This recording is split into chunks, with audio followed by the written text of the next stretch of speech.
Facebook's new name is Meta, which is very interesting. And it's been another interesting week in terms of the Apple versus Facebook battle.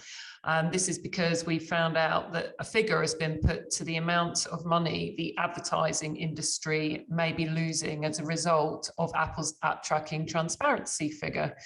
And that is $10 billion, a lot of money.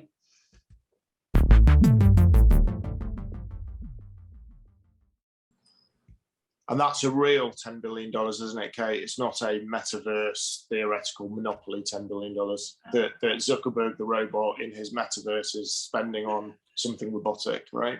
Yeah, well, the 10 billion is across the whole of the advertising industry on Apple devices. So we're talking about Snapchat and people like that as well. So not just Facebook, but Facebook is one who is affected the most because Facebook is the one who uses this tracking and who is suffering as a result of the tracking being locked down on people's phones, because people are saying no to being tracked, unsurprisingly, on their iPhones. You can't blame them for that. I certainly don't say yes to it. And do we know what Facebook is going to do in response to this to try and scrape back that enormous lost revenue?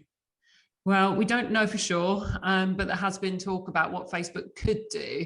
App tracking transparency is a good feature, but it doesn't stop all types of tracking. For example, it only stops the tracking via the identifier for advertisers, because that's the thing that can physically be stopped. Although Apple says we like all sorts of tracking to be stopped and fingerprinting is completely banned, there are always going to be developers who might kind of circumvent these things that are in place, and it comes down to Apple policing them. And you know, in the past, we know that this doesn't always happen as it should do.